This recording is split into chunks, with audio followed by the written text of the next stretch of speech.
హైదరాబాద్ లో largest CREDAI non stop property show ఈ నెల 2, 3, 4 తేదీల్లో హైటెక్ సిటీ హైటెక్స్ లో.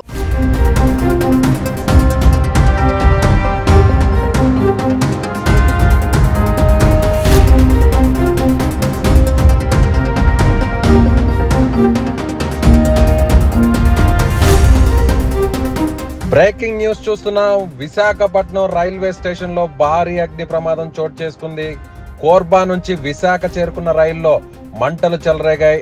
ఆదివారం ఉదయం 10 గంటల సమయంలో 4వ నెంబర్ ప్లాట్ఫామ్ పై రైలు ఉండగా ఏసీ బోగీలో మంటలు ఎగిసిపడ్డాయి. ఒక ఏసీ బోగి పూర్తిగా కాలిపోగా మరో 2 బోగీలు పాక్షికంగా మంటల్లో చిక్కున్నాయి. బోగీల్లో మంటల కారణంగా దట్టమైన పొగ స్టేషన్ మొత్తం వ్యాపించింది. కొందరు ప్రయాణికులు భయంతో బయటకు పరుగులు తీశారు. మిగిలిన వారిని అధికారులు బయటకు పంపించేశారు. వెంటనే రంగంలోకి దిగిన రైల్వే సిబ్బంది, అగ్నిమాపక దళాలు మంటలను అదుపు చేశాయి. ప్రమాదానికి గురైన కోర్బా విశాఖ ఎక్స్ప్రెస్ మధ్యాహ్నం 2 గంటలకు తిరుమల ఎక్స్ప్రెస్ గా మారి విశాఖపట్నం నుంచి బయలుదేరి వెళ్లనుంది. ఇంతలోనే ప్రమాదం చోటు చేసుకుంది.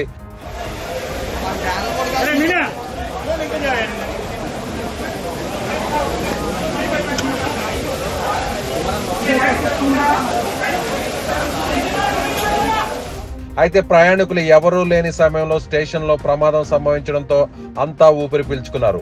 రైలు ప్రయాణిస్తున్న సమయంలో ప్రమాదం జరిగితే భారీ నష్టం సంభవించేదని అధికారులు చెబుతున్నారు. ప్రస్తుతం మంటలు అదుపులోకి వచ్చాయి. ఎలాంటి ప్రాణ నష్టం లేనట్టుగా అధికారులు చెప్తున్నారు. అప్పుడు ప్రయాణికులు ఎవరు లేరండి, ప్రాణ నష్టం జరగలేదు, ఎవరికి గాయాలు తగలలేదు. ఇప్పుడు దర్యాప్తు జరుగుతుంది. దర్యాప్తు జరిగిన తర్వాత ఎందుకు షార్ట్ సర్క్యూట్ కాదా అని మనకు క్లారిటీ వస్తుంది. 7:30 పొద్దున 7:30 గంటలకు ప్రమాదం జరిగింది.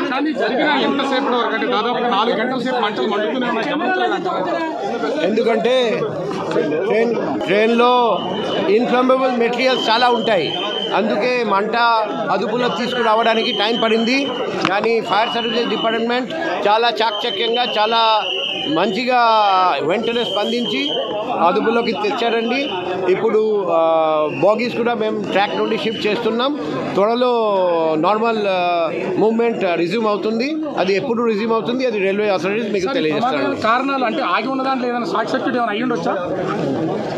కొందరు ప్రయాణికులు షార్ట్ సర్క్యూట్ వల్ల జరిగిందని చెప్తున్నారండి.